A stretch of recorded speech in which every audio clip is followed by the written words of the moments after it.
China and the United States just can't seem to bridge their differences on trade, even though the U.S. seems to be making major headways with Europe and its North American neighbors, Canada and Mexico. Within the next few days, the U.S. is expected to release a final list of another $16 billion of Chinese goods that will be subject to a 25% tariff. And China is expected to retaliate in kind. And currently, there are no official talks underway between the two sides, but scholars and analysts from both sides are communicating and collaborating in research efforts. How will their research influence policy making? And exactly where are we in this trade war? Let's talk to two experts who are now working at think tanks and who know China well.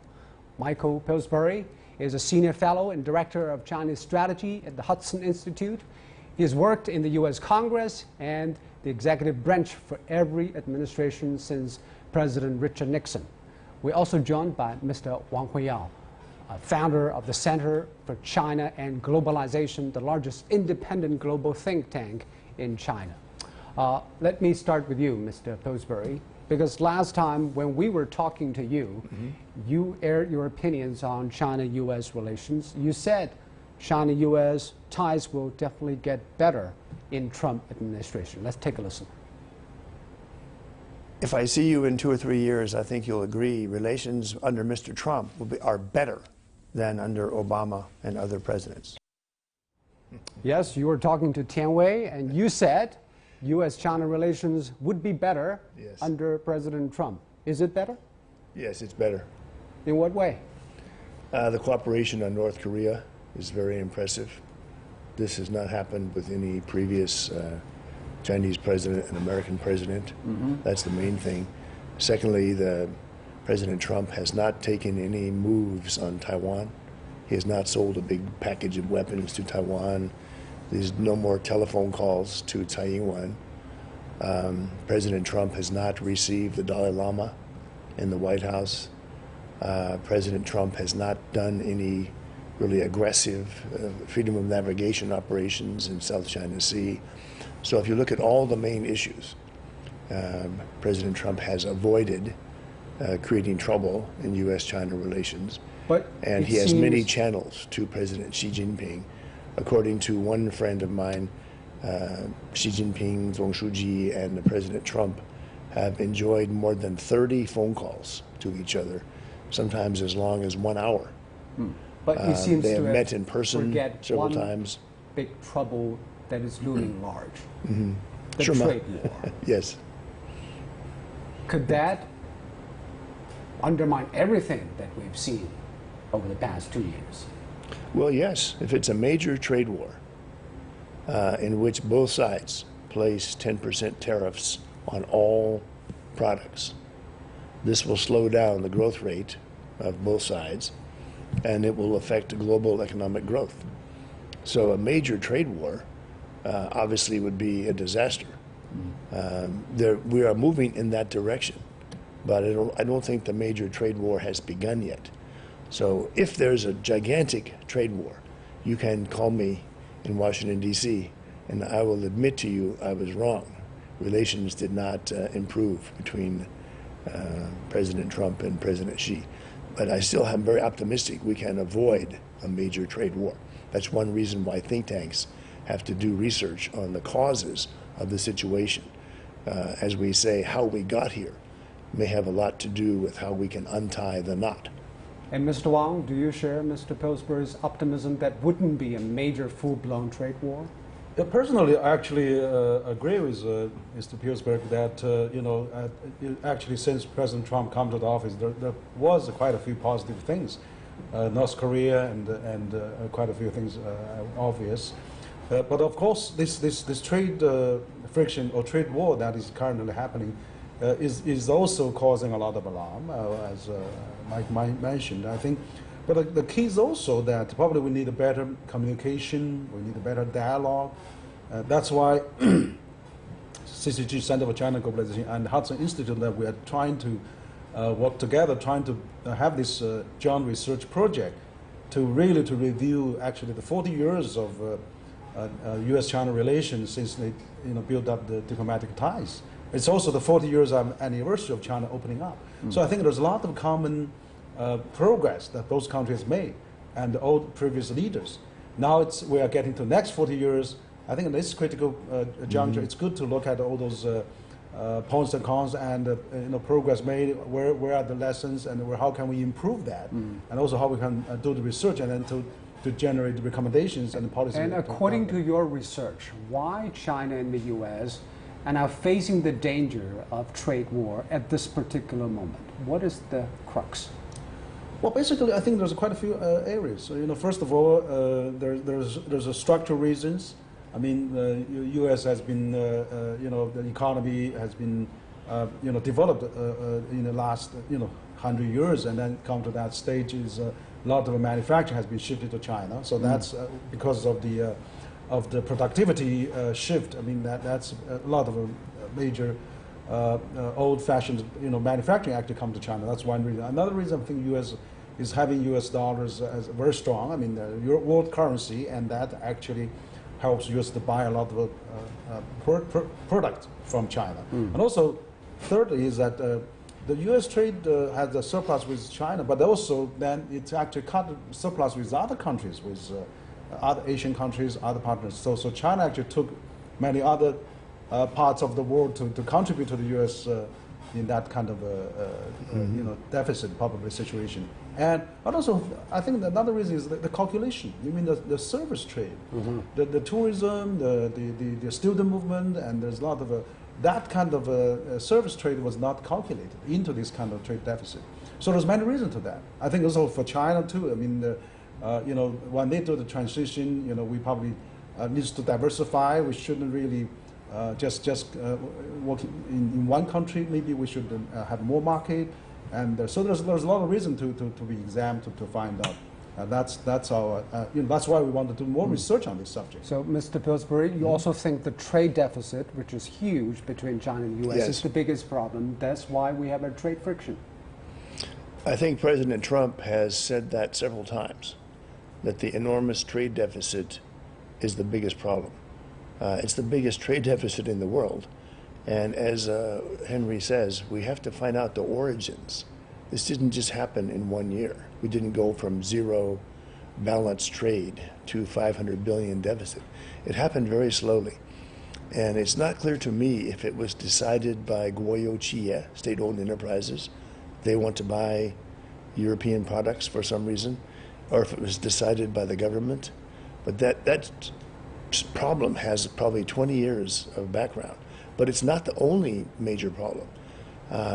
What are the others? Well, technology theft is a big one.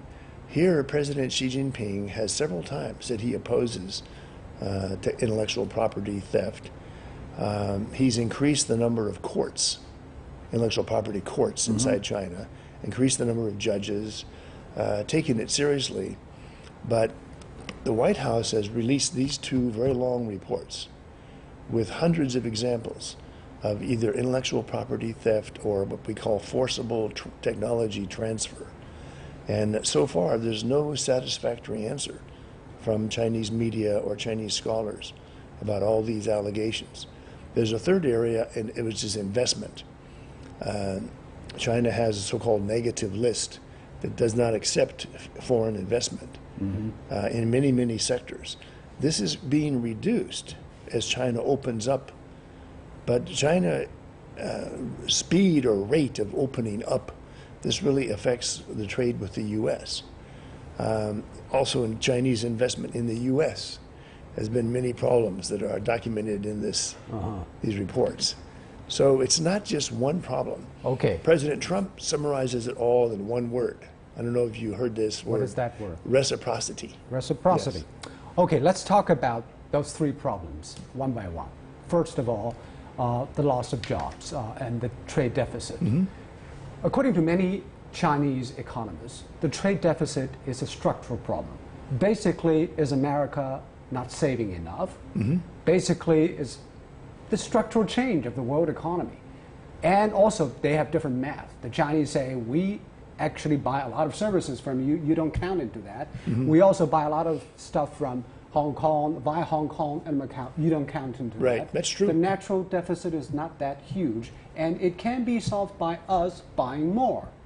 But it seems the Americans is no mood to talk about that.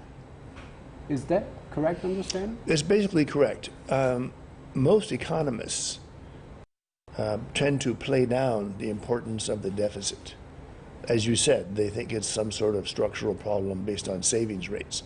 However, these economists are not president of the United States. And they don't have the ears of President Trump. So President Trump does have an economist with a Harvard PhD in economics advising him that the trade deficit is extremely important. President Trump himself You're wrote a saying book. Peter Navarro. Yes. And President Trump himself didn't get this idea from Peter Navarro. He wrote a book about it almost 20 years ago. He had a long chapter on our biggest challenge in the future will be China, and the biggest problem is the trade deficit. So President Trump's idea of reciprocity is to measure products that are being sold. But Henry makes a very good point. If you count services and investment, things like tourism, Which the United States is good at. we don't count it now. When we talk about trade deficit, it means merchandise products trade deficit. But one possibility in our CCG Hudson joint research, we're going to take a look at how do you define a trade deficit.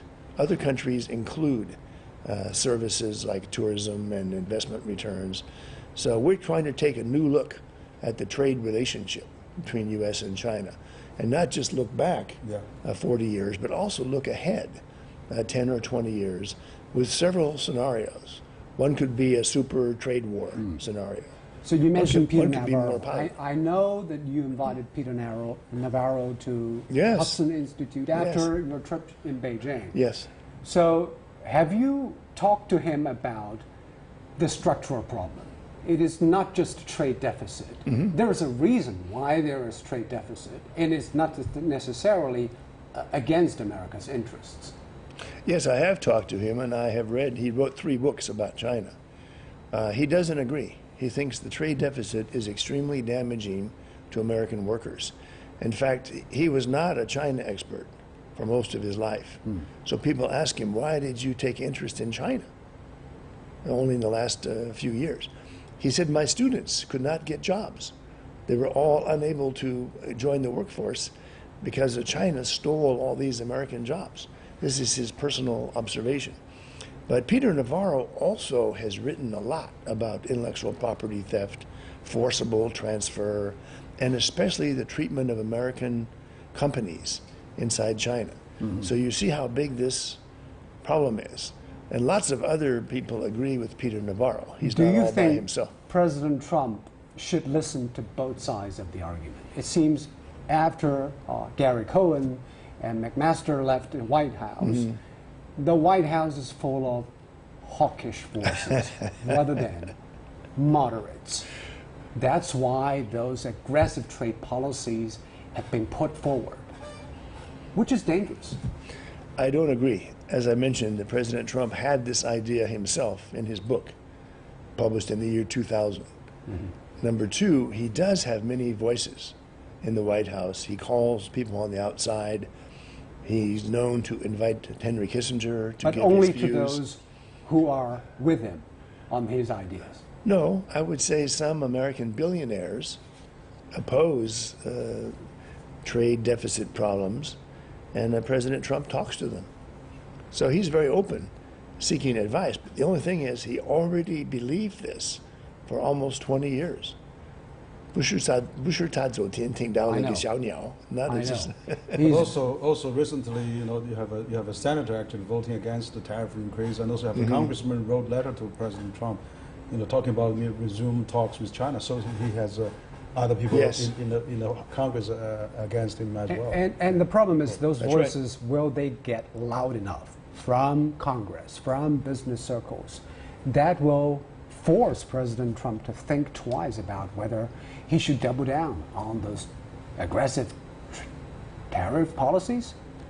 I think that, first of all, there's a calculation problem. I think the deficit of the public was a little bit overstated or exaggerated. But I think the key is now to really have this dialogue. I think government should have dialogue, and the think tank should have dialogue, and we should have communications to explain the situation, and then to really, the media and also the public arena, we should really talk about those, trade issues and also the benefit. And there's also, I think, more to talk about. China, U.S. makes contribution to 40 to 50% of the growth of the economy of the world. If China, U.S. get into trade, the war, it's going to impact not only China, U.S. but also to the world. So it's extremely important to do that. And also, furthermore, I think all the multinationals are now happy about this.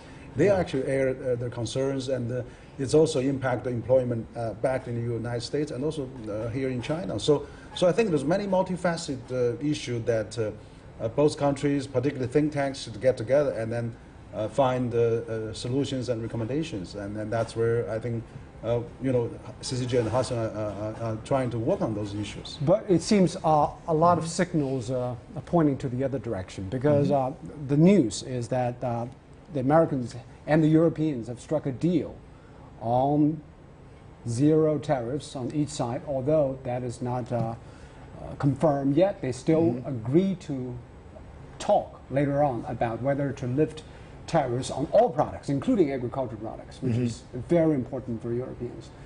Is this President Trump's tactics to divide and conquer so that he can concentrate on China? I would say it's possible that a trade war will begin, and then the scholars and think tanks will have to find a chuko, an exit, to stop it. The reason I say the trade war likely will begin is because in China there's too much what I call 阴谋学, conspiracy thinking, that somehow the U.S. is trying to choke 遏制中国的发展, choke off China's development, or there's something behind all this trade issue. But actually, that's not true. The contents of these reports are what it's all about. So if the Chinese side would make some meaningful research on this American case, a lot of it is things Xi Jinping, Zhong Shuji would not approve. He wants further opening up. He wants more reform. Many of these American complaints would be solved, or at least reduced, if there were further opening up. I think foreign investment. Suspicion exists on both sides. America also doubt about China's stealing technologies. You also doubt that China wants to play a 100-year marathon to overtake the U.S. as the superpower. Is that the case? Well, I'm only quoting from Mao Zedong in 1955, that actually the marathon is already going on for more than 70 years. And China is at least the #2 country in the world. By some statistics, Chinese economy already is #1. So I would say the marathon is a correct and is almost a success for China. But I wonder whether that marathon has only two players. Is that China wants to overtake the U.S. and become a world leader? Many people here in China don't think so. I know in the Chinese point of view, there's a very bad word called ba, or ba quan. Hegemon. So America, Chinese like to say America is a ba quan because it's #1 military and economic power. But also Chinese like to say, 我们永远的不会称霸. We Chinese But will you don't never do believe this. it. You don't take it as face value. I think it's a definition of ba. Ba actually is a tyrant, or somebody who doesn't have any daoda. And the Chinese belief seems to be, yes, we will be #1 power in the world. But unlike the Americans, we will have virtue, we will have consensus. There's a good example today in China Daily. China's ambassador in London wrote a long op-ed piece, 写得很好, it's very good, about joint common destiny of the whole world. So this is how China sees the future. Not like a bachuan, like a Meiguo, but more of a virtuous My question power. is, do you believe in the benevolence of a growing power like China? Or do many Americans believe that? I think Americans like me, at least, we see cooperation as the future. We like to not see a zero-sum game, but I'm not in the majority. A lot of Americans now see China as a threat. A lot of Chinese see America as a threat to China. So if you want to think about a really bad nightmare, it's a trade war from which there's no exit, combined with nationalistic thinking in the military area and the political area. I want to avoid this nightmare, but it may not be possible. What can be done to avoid this kind of a nightmare, which is the likelihood of which has been increasing, we have to agree. Mr. Wang? No, I think that it's really, it would be disaster if both countries really go deep into the trade war. And I think China is actually, for its own interest, China has actually pledged to continue to open. That's really very significant. I think President Xi has mentioned at the Boao Forum that China is going to have a high-level opening up, and China has also recently done many acts as well. You know, they reduced auto import tariff by half, and also they have reduced many tariffs in many products as well. And also China has relaxed on ownership of the financial institutions and many other sectors as well. So I think that it's for the China's interest to opening up and to continue to reform. I think it's in the world interest as well. Same for the U.S. So the misunderstanding and the mistrust existed now, which is also increasing. It's really very bad. So I think we have to solve this misunderstanding and mistrust. You know, if you talk about opening, if you talk about respect intellectual property, you could talk about deeply reform. You talk about reduced tariff. If you talk about global, like President Trump likes global.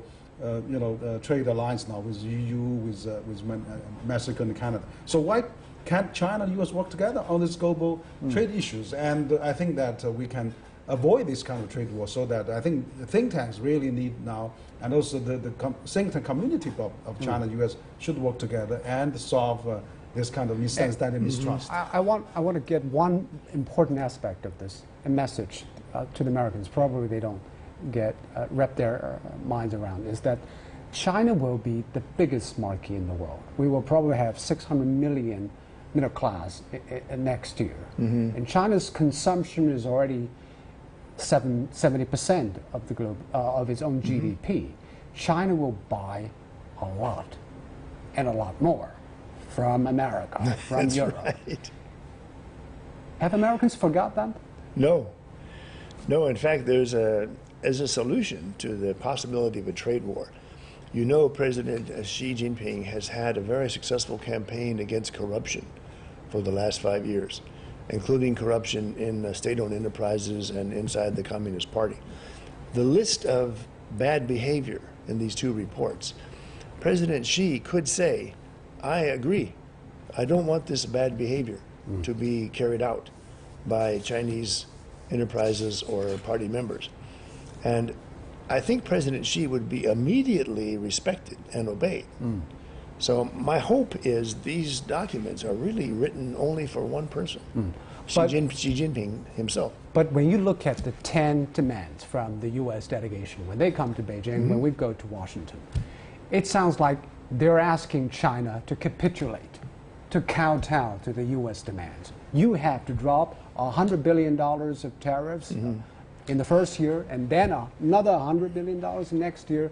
You have to restructure your economy, no national subsidy. You have to stop Made in China 2025. All these demands sounds like China has to capitulate. That's what your media said after actually it was eight. You're saying these points. are not the demands. They were not demands. They're called the 8 points. And your side leaked them to the media, and then somebody else, don't know who leaked somebody else to the leaked media. them to Bloomberg. So everybody can read these 8 points. They're descriptions of problems. They're not negotiating demands. But I think Chinese side was not willing to make any kind of offer, on the 8 points. But so that's why today we have no offer, negotiations. What is the offer that will satisfy Americans? You are several reduce trade deficit? Well, there's only, stop Made there's in only China one 2025? American. There's only one American to satisfy, President Trump. But who? This is his personal leadership, and We'll he cares a talk to lot him. about this. And what are the exact terms that President Trump will accept as a truce? So far, President Trump has only done two things. He released the 8 points that are general description of what should be U.S.-China trade relations. And number two, he issued these White House reports based on testimony, internal Chinese documents, like the subsidies for 2025. There's a long description of internal Chinese documents about how that would be done. One of the 8 points said, please don't have illegal subsidies of the 2025 plan. Mm-hmm. So I hope there will be actual negotiations. But so far, I think it's just exchanging kind of long-term thinking about what both sides hope. Well, thank you very much, Mr. Wang. Thank you, Mr. Pillsbury. And tomorrow, we will air part 2 of our talks with Mr. Pillsbury and Mr. Wang on trade relations between China and the United States.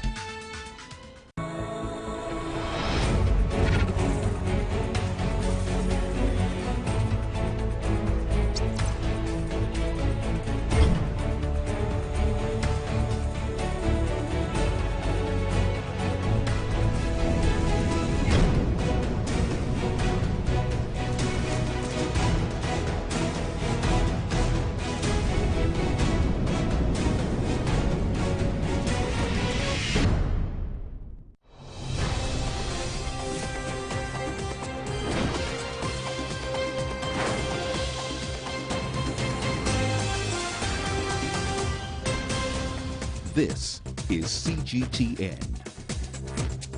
You're watching CGTN. I'm Jeff Moody, live in Beijing. You're watching CGTN. Coming to you from Washington, D.C. You're watching CGTN. Coming to you from my room. I'm members of Mark, what can you tell us about events happening there? Politics. This is a pretty picture. Timing of the event. back over to Beijing. To go after them. All about the This is CGTN. CGTN. See the difference. You've traveled to places where others couldn't be, seen things others couldn't imagine, and heard stories you can't be sure whether to believe. They say that you're privileged, that people look up to you. But only you know how much effort you've made. Rushing out. You're on the ultimate journey to discover a country with 5,000 years of history and nearly 1.5 billion people. Is it a green countryside or a vast sea of neon lights and skyscrapers? Is it a dangerous land choked with smog or the blue sky of a summer's day? What is this China for you? And what is this China for the rest of the world?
This is CGTN, China Global Television Network.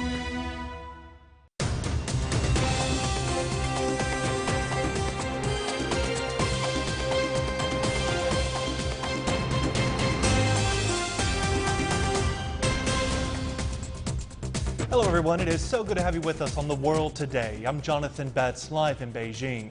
Zimbabwe's Electoral Commission says the ruling ZANU-PF party has won a majority of seats in parliament.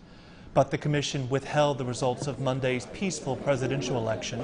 This was the country's first vote without longtime leader Robert Mugabe on the ballot. His successor, Emerson Mnangagwa of the ruling ZANU-PF, and Nelson